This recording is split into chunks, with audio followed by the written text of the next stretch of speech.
बिस्मिल्लाहिर्रहमानिर्रहीम। नाज़रीन अस्सलाम वालेकुम। इमरान वसीम हाज़िर खिदमत है। नाज़रीन, chief justice of Pakistan justice Gulzar Ahmed की जानिब से अपने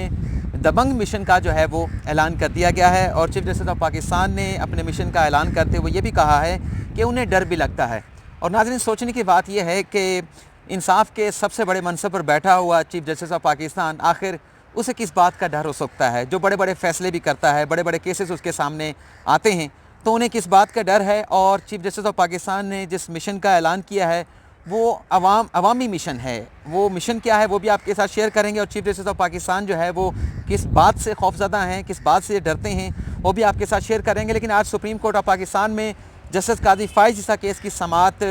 जज जस्टिस मुनीब अख्तर की अदम दस्तयाबी के बायस जो है वो नहीं हो सकी। लेकिन जस्टिस काजी फ़ाइज़ ईसा की जानिब से कोई 110 सफ़ात पर मुश्तमिल अपना तहरीरी जवाब उन्होंने सुप्रीम कोर्ट में जमा कराया है और इस जवाब में उन्होंने वज़ीर आज़म इमरान ख़ान के हवाले से और सदर मुमलिकत के हवाले से भी बहुत सारी बातें की हैं। अगर आप इनफॉर्मल गुफ्तगू में कहें कि टारगेट किया गया है वज़ीर आज़म इमरान ख़ान को कि जो मेरे ऊपर इल्ज़ाम है वो वज़ीर आज़म इमरान ख़ान की भी नेक नीयती नहीं है, वो ख़ुद जो है वो काम नहीं कर रहे जिसका मुझसे जो है वो करने का तकाज़ा जो है वो किया जा रहा है। ये तमाम तफसीलात आपके साथ नाज़रीन शेयर करेंगे। लेकिन सबसे पहले नाज़रीन बात करेंगे chief justice of Pakistan justice Gulzar Ahmed के मिशन की। और मिशन क्या है चीफ़ जस्टिस ऑफ पाकिस्तान का? मिशन ये है चीफ़ जस्टिस ऑफ पाकिस्तान का जो उन्होंने जो है वो ज़ाहिर किया है, बताया है। और Lahore high court bar association के इशाये से वो खिताब कर रहे थे। उनकी जानिब से कहा गया है कि मेरा मिशन ये है कि शहरियों को, लोगों को बेहतर तर्ज़ ज़िंदगी मिले, लोगों को बेहतर इंफ्रास्ट्रक्चर मिले ताकि वो अपनी ज़िंदगियां जो है वो बेहतर तरीके से जो है वो गुजार सकें। और चीफ़ जस्टिस ऑफ पाकिस्तान का ये कहना था कि लोगों की जो मयार ज़िंदगी है उसको बुलंद करने का सबसे पहले जो तरीका होना चाहिए, सबसे पहले जो काम होना चाहिए वो ये होने चाहिए कि उन्हें जो बेसिक फैसिलिटीज़ हैं किसी शहर के अंदर जो है वो ज़रूर मिलनी चाहिए। और इस हवाले से नाज़रीन आपको मालूम है कि chief justice of Pakistan Karachi में किस तरह के अहकामात जारी कर रहे हैं। जब मुल्तान में गए थे वहाँ पर उन्होंने जो 2 मज़ार थे, बहाउद्दीन ज़िक्रिया का और उसके साथ साथ शाहरुख़ आलम का, वहाँ पर जब दौरा किया था तो वहाँ लोकल इंतज़ामिया को चीफ़ जस्टिस ऑफ पाकिस्तान की जानिब से ये डायरेक्शन जारी की गई थी कि यहाँ पर जो लोकल पार्क्स हैं उन्हें आप मेंटेन करें। फैमिलीज़ के लिए तमाम तर यहाँ पर सहूलियात होनी चाहिए। और उसके साथ साथ माहौलियाती आलूदगी के हवाले से चीफ़ जस्टिस ऑफ पाकिस्तान ने जो माहौलियाती तब्दीलियों के हवाले से ये अहकाम जारी किए गए थे, 1 लाख दरख्त जो है वो आपने मुल्तान में लगाने हैं ताकि लोग सांस आसानी के साथ ले सकें, आलूदगी से लोगों को जो है वो निजात मिल सके। और इसके साथ इस्लामाबाद में भी, कराची में भी तो आपको मालूम है कि बहुत सारी ऐसी जगह हैं जो सरकारी जगह थी, वहाँ पर काबिज़ हो चुके थे, वो भी खाली कराने के चीफ़ जस्टिस ऑफ पाकिस्तान ने अहकाम जारी कर चुके हैं। तो यहाँ वफाकी दारुल हुकूमत इस्लामाबाद में भी एक बहुत बड़ा, सबसे बड़ा जो है वो जो कमर्शियल प्लाज़ा है, वहाँ पर भी कुछ ऐसी सूरत हाल थी। अरबों रुपए की ज़मीन है, अरबों रुपए से वो प्लाज़ा बनाया गया था, लेकिन पार्किंग नहीं बनाई गई इतनी कि वहाँ पर कमर्शियल प्लाज़े में शॉपिंग के लिए आने वाले लोगों को जो है वो पार्किंग की जगह मिल सके। तो अरबों रुपए का जो उसके साथ एडजेसेंट जो प्लाज़ा था, सरकारी प्लाज़ा था, प्लॉट था, वहाँ पर कब्जा कर लिया गया। तो चीफ़ जस्टिस ऑफ पाकिस्तान ने अपने अहकाम जारी करके या फिर अपने हुक्म जारी करके वो प्लाज़ा जो है वो खाली कराया। और इस तरह से बहुत सारे अहकाम हमने देखे हैं और फोकस भी नज़र आता है कि चीफ़ जस्टिस ऑफ पाकिस्तान का फोकस यही है कि जो बेसिक एमिनिटीज़ हैं, जो बेसिक फैसिलिटीज़ हैं, वो लोगों को जो है मिल सकें। और इस खिताब में चीफ़ जस्टिस ऑफ पाकिस्तान का ये कहना था, जो उन्होंने इशाई से खिताब करते हुए ये कहा कि लाहौर में भी उन्होंने काम किया है इस हवाले से, इस्लामाबाद में भी, पेशावर में भी और मुल्तान में भी। लाहौर के हवाले से चीफ़ जस्टिस ऑफ पाकिस्तान ने ये कहा कि लाहौर एक खुला शहर है और इसमें चीफ़ जस्टिस ऑफ पाकिस्तान ये समझते हैं कि हमने कोई अदालती मुदाखलत करने की कोशिश की तो ये ना हो कि मामलात ख़राब हो जाएँ। लेकिन चीफ़ जस्टिस ऑफ पाकिस्तान ने यह कहा कि मुझे डर लगता है। डर किस बात से लगता है? चीफ़ जस्टिस ऑफ पाकिस्तान ने यह कहा कि मुझे डर जो है वो अपने अख्तियारात से लगता है। और उनके कहने का मतलब ये था, मकसद ये था कि कहीं ये जो इतना बड़ा मर्तबा है जो अल्लाह ताला ने मुझे दिया है कि मैं चीफ़ जस्टिस ऑफ पाकिस्तान हूँ, मुझसे कोई ऐसे फ़ैसला या कोई ऐसी चीज़ ना हो जाए, कोई ऐसा डिसीजन ना हो जाए जिससे किसी के साथ नाइंसाफ़ी हो जाए, किसी के साथ ज़्यादती हो जाए। तो इसलिए चीफ़ जस्टिस ऑफ पाकिस्तान का ये कहना था कि मुझे अपने अख्तियारात से डर लगता है और इसलिए मोहतात होकर मैं अपने अख्तियारात का इस्तेमाल करता हूँ। लेकिन मिशन यही है कि जो आम शहरी हैं, जो लोग हैं, उन्हें बेसिक सहूलियात जो है वो मिलें, शहरों के अंदर मिलें। और चीफ़ जस्टिस का ये भी कहना था कि कराची के अंदर इतना हशर नशर हो चुका है कि लोग ज़िच आ चुके हैं, लोगों के लिए सांस लेना जो है वो मुश्किल हो चुका है। तो कोशिश यही है कि बेसिक इंफ्रास्ट्रक्चर मिले, बेसिक सहूलियात मिलें लोगों के, शहरों में और शहर में आने वालों का मेयार ज़िंदगी इसी सूरत में बुलंद होगा कि बेसिक सहूलियात होंगी, इंफ्रास्ट्रक्चर होगा, तो लोगों की मेयार ज़िंदगी जो है वो ऑटोमेटिकली जो है वो बेहतर होना शुरू हो जाएगा। जस्टिस काजी फ़ाइज़ ईसा की बात करें तो आज सुप्रीम कोर्ट में समाअत होना थी, लेकिन सुप्रीम कोर्ट के जज जस्टिस मुनीब अख्तर की अदम दस्तयाबी के बाइस वो अलील थे, आज की समाअत जो है वो नहीं हो पाई। लेकिन अटॉर्नी जनरल फॉर पाकिस्तान जो आज पेश हुए, एक तो उन्होंने ये अदालत को बताया कि वो इस मुकदमे में फेडरेशन की नुमाइंदगी करेंगे और अपनी ज़ात का दिफा करेंगे जो उन पर इल्ज़ामात लगाए गए हैं। और जो वफाकी वज़ीर कानून फ़रोग़ नसीम अदालत में मौजूद थे, Shahzad Akbar asset recovery unit के चेयरमैन हैं, वो भी मौजूद थे। तो उनके हवाले से अटॉर्नी जनरल का ये कहना था कि ये बाकी जो शख्सियात हैं वो इन पर्सन जो है वो अपना दिफा करेंगी। अच्छा, जस्टिस उमरता बंदयाल ने अटॉर्नी जनरल से ये भी पूछा कि जस्टिस काजी फ़ाइज़ ईसा की जानिब से इस मुकदमे में अपना जवाब जो है वो दाखिल करा दिया गया है कि आपने वो जवाब पढ़ा है, जिस पर अटॉर्नी जनरल का ये कहना था कि उन्होंने इस जवाब की अभी कापी नहीं मिली, वो इस जवाब को अभी जो है वो नहीं पढ़ सके। तो आज जो जवाब जस्टिस काजी फ़ाइज़ ईसा ने जमा कराया है सुप्रीम कोर्ट ऑफ पाकिस्तान में, आपको इसकी तफसीलात बता देते हैं। 110 सफ़ात पर मुश्तमिल ये जवाब, बड़ा कम्प्रीहेंसिव जवाब जो है वो सुप्रीम कोर्ट ऑफ पाकिस्तान में जमा कराया गया है। 110 मुख्तलिफ अदालती फ़ैसलों के हवाले देकर ये साबित करने की कोशिश की गई है कि ये जो रेफरेंस बनाया गया है ये बदनीयती पर मबनी है, जो कानूनी तकाज़े थे वो पूरे नहीं किए गए, इल्लीगल इक़दाम किए गए हैं, अनकॉन्स्टिट्यूशनल इक़दाम किए गए हैं। तो 110 फ़ैसलों का हवाला देकर इस्तदा की गई है कि ये रेफरेंस जो है वो ख़ारिज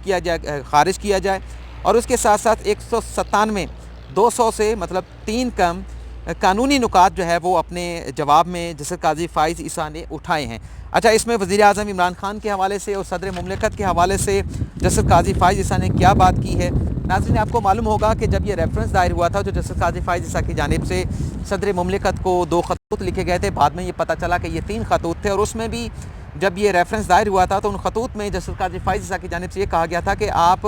वज़ीर आज़म की एडवाइस पर किस तरह से ये रेफरेंस भिजवा सकते थे, इसी तरह की कोई बात थी। जबकि मुझे ये कहा जा रहा है कि मैंने अपने बच्चों के जो एसेट हैं वो अपने गोशवारों में ज़ाहिर नहीं किए। तो वज़ीर आज़म इमरान खान ने भी अपने टैक्स गोशवारों में अपनी अहलिया के और बच्चों के गोशवारे ज़ाहिर नहीं कर रखे। तो ये किस तरह से उनकी नेक नियति हो सकती है कि उन्होंने उस रेफरेंस की आपको एडवाइस किया और आपने उस एडवाइस के ऊपर जो है मीनोन अमल करते हुए ये रेफरेंस जो है वो सुप्रीम जुडिशल काउंसिल को भिजवा दिया है। तो अब जो जवाब दाखिल किया गया है जस्टिस काजी फ़ाइज़ ईसा की जानिब से, इसमें भी यही बात की गई है। एक तो ये बात की गई है कि जो एक्ट ऑफ प्रेसिडेंट है कि इसमें काबीना को बाईपास किया गया और वज़ीर आज़म की जो एडवाइस आई थी उसको देखा नहीं गया कि क्या ये एडवाइस नेक नियति की बुनियाद पर दी गई है या बदनीयती की बुनियाद पर दी गई है। तो सदर मुमलिकत को जो एक इंडिपेंडेंट होने के नाते जो अपनी ओपिनियन बनानी चाहिए थी वो उनकी जानिब से नहीं बनाई गई। और वज़ीर आज़म इमरान खान के हवाले से ये बात की गई है कि जब उन्होंने एडवाइस किया तो उन्होंने काबीना से इस रेफरेंस की मंजूरी नहीं ली, चूँकि उन्हें ये मंजूरी लेनी चाहिए थी, लिहाजा ये उनका इल्लीगल अनकॉन्स्टिट्यूशनल एक्ट है, उन्हें काबीना की मंजूरी से बगैर ये रेफरेंस भेजने का अख्तियार नहीं था। और उसके साथ साथ वो ये भी कहते हैं कि जब ये रेफरेंस आया था, रेफरेंस आने से 2 माह कबल PTI और MKM के लोगों की जानिब से बयानात सामने आए थे जब उन्होंने फैज़ाबाद धरना केस का फ़ैसला दिया था कि जस्टिस काजी फ़ाइज़ ईसा इस काबिल नहीं है कि उन्हें सुप्रीम कोर्ट का जज होना चाहिए, बल्कि उन्हें जज के मनसब से जो है वो हटा देना चाहिए। तो उन्होंने ये कहा कि जब 2 माह पहले PTI और MKM के लोगों के ये बयानात रिकॉर्ड पर आ चुके थे तो वज़ीर आज़म इमरान खान जो PTI के चेयरमैन भी हैं, उन्होंने ये एडवाइस करते हुए नेक नियति से काम नहीं लिया, बल्कि उनकी बदनीयती इसमें जो है वो शामिल थी। और उन्होंने कहा कि मुझसे जिस बात का तकाजा किया जा रहा है, जिस पर यह रेफरेंस बनाया गया कि मैंने अपने बच्चों के, अपनी अहलिया के एसेट जो है वो गोशवारों में डिक्लेयर नहीं किए, तो ये बात ख़ुद जो है वो वज़ीर आज़म इमरान खान के टैक्स गोशवारों से साबित होती है कि जो काम वो मुझे कहने का कह रहे हैं, मुझसे तकाजा कर रहे हैं, उन्होंने ख़ुद अपनी अहलिया और बच्चों के जो एसेट हैं वो अपने गोशवारों में ज़ाहिर नहीं कर रखे। और नाज़रीन, आपको मालूम है कि आर्टिकल 248 के तहत सदर मुमलिकत को, वफाकी वज़रा को, वज़ीर आज़म इमरान खान को, सूबाई वज़रा को जो है वो इस्तिस्ना हासिल होता है। लेकिन जस्टिस काजी फ़ाइज़ ईसा अपने इस जवाब में ये कहते हैं कि अभी तक सदर मुमलिकत की जानिब से, वज़ीर आज़म की जानिब से किसी किस्म का इस्तिस्ना क्लेम इस मुकदमे में नहीं किया गया, इस्तिस्ना नहीं मांगा गया। और ये भी कहा गया है कि ये इस्तिस्ना इन्हें नहीं दिया जा सकता। और उन्होंने इस बात का जवाज़ ये पेश किया है कि इस्तिस्ना जो होता है वो होता है लीगल एक्ट के ऊपर, कॉन्स्टिट्यूशनल एक्ट के ऊपर, जबकि ये रेफरेंस के हवाले से जितनी भी कार्रवाई हुई है, एडवाइस किया गया है, सदर मुमलिकत ने रेफरेंस भेजा है, उसको देखा है, पढ़ा है, उसका जायज़ा लिया है, तो ये सारा काम जो कानूनी या आइनी तकाज़े थे वो पूरे नहीं हुए, तो लिहाजा इल्लीगल है, अनकॉन्स्टिट्यूशनल है। तो लिहाजा इस इक़दाम के ऊपर सदर मुमलिकत और वज़ीर आज़म इमरान ख़ान जो है वो अदालत से इस्तिस्ना जो है वो क्लेम नहीं कर सकते। इसके अलावा उनकी जानिब से क्या कहा गया है, जस्टिस काज़ी फ़ाइज़ साहब की जानिब से अपने जवाब में वो भी आपके साथ चीज़ा तीजा पॉइंट जो है वो शेयर कर लेते हैं कि रेफरेंस पर मुझ पर मनी लॉन्ड्रिंग का इल्ज़ाम नहीं, करप्शन का इल्ज़ाम नहीं, यही नहीं कहा गया कि पैसा मैंने दिया, मेरे बच्चों ने, मेरी अहलिया ने प्रॉपर्टी ख़रीदी उस पैसे से और मेरे बच्चे मेरे बेनामीदार हैं। उनकी जानिब से कहा गया कि मेरे जो बच्चे हैं वो बालिग हैं जब ये प्रॉपर्टीज़ ख़रीदी गई, 2 प्रॉपर्टीज़, तो एक प्रॉपर्टीज़ उन्होंने कहा कि मेरे सुप्रीम कोर्ट का जज बनने से 5 साल पहले ख़रीदी, उनकी अहलिया ने, वो ख़ुद जो है वो बरसरे रोज़गार थी तो उन्होंने ख़रीदी, और दो प्रॉपर्टीज़ जो हैं उनका सुप्रीम कोर्ट के जज बनने से पहले ख़रीदी गई, जो जिसके मलकियत जो है उनके बच्चे, उनकी बेटी और उनकी अहलिया मुश्तरका जो है उसकी मालिक हैं। और उनकी जानिब से ये भी कहा गया कि बच्चे बालिग थे और वो शादीशुदा भी थे। और उन्होंने अपना पस मंज़र जो बताया है कि उनके जो दादा थे वो रियासत कलात के, दादा का नाम काजी जलालुद्दीन जो उनके दादा थे, जैसे काजी फाजी से ये कहते हैं कि वो रियासत कलात के वज़ीर आज़म रह चुके हैं, और उनके वालिद काजी ईसा बलूचिस्तान के पहले बैरिस्टर थे, और जो ऑल इंडिया मुस्लिम लीग का जो बलूचिस्तान चैप्टर था उसके वो फाउंडर भी थे। और जैसे काजी फैज़ ईसा ये ख़ुद कहते हैं कि जज बनने से पहले वो रिजवी ईसा अफरीदी एंड एंजल एक लॉ फर्म है उसके साथ काम किया करते थे, और मेरी जो आमदन थी वो एक जज की तनख्वाह से काफ़ी ज़्यादा थी। और उन्होंने ये कहा कि ये जो अब्दुल वहीद डोगर जिसने कंप्लेंट फ़ाइल की थी एसेट रिकवरी यूनिट के चेयरमैन शहजाद अकबर के पास, अब्दुल वहीद डोगर उनकी उन्हें मेरी प्रॉपर्टीज़, मेरे बच्चों की जो प्रॉपर्टीज़ हैं उनका एड्रेस नहीं मालूम था, एक्चुअली उसके बारे में मुकम्मल मालूमात नहीं थी। ना अब्दुल वहीद डोगर जो है वो टैक्स होल्डर है, टैक्स अदा नहीं करता, किसी मारूफ सहाफ़ती इदारे का, मीडिया के इदारे का वो एम्प्लॉय नहीं है, और उनकी जानिब से उनकी जानिब से जवाब इस सुप्रीम कोर्ट में नहीं जमा कराया गया। और हमने जो अपनी दरख्वास्त में जो इल्ज़ामात लगाए हैं कि ये बदनीयती की बुनियाद पर रेफरेंस बनाया गया है और अब्दुल वहीद डोगर जो है वो हुकूमत का प्रॉक्सी है, हुकूमत का प्लांटेड है, तो उन इल्ज़ामात का अब्दुल वहीद डोगर ने कोई जवाब नहीं दिया। तो इस तरह से हमारे लगाए गए इल्ज़ामात अब्दुल वहीद डोगर पर उन्होंने तस्लीम कर लिए हैं कि उन्होंने इंडिपेंडेंट एक्ट नहीं किया बल्कि वो हुकूमत के प्रॉक्सी थे, इसलिए उनकी जानिब से जवाब जो है वो जमा नहीं कराया गया। ये तफसीलात हैं आज की इस जवाब की, और इसके अलावा जो ख़बर थी चीफ जस्टिस ऑफ पाकिस्तान की जानिब से वो भी आपके साथ शेयर की। मज़ीद जो भी खबर होगी वो आपके साथ शेयर करेंगे। कल ऑस्ट्रेलिया से एक दोस्त का फ़ोन आया था, वो कह रहे थे कि जो आईटी में इतनी तरक्की हो चुकी है कि कंप्यूटर का पासवर्ड लिए बगैर जो आईपीपी एड्रेस होता है उसके ज़रिए भी बहुत सारी मालूमात जो है वो इकट्ठी की जा सकती है। इसलिए अटॉर्नी जनरल ने जो अदालत में बयान दिया था कि पहले के बहुत सारी मालूमात ट्रांसमिट की गई हैं कर्नल इनाम रहीम के लैपटॉप से, तो वो उन्होंने उससे आईपीपी एड्रेस से आईपीपी एड्रेस से पता चला लिया होगा, लेकिन उसको मुकम्मल तौर पर उस लैपटॉप की जांच पड़ताल करने के लिए जो है वो पासवर्ड जो है वो कर्नल इनाम रहीम से मांगा जा रहा है। तो अदालत से कहा जा रहा है कि कर्नल इनाम रहीम जो है उस लैपटॉप का पासवर्ड जो है वो दे दें।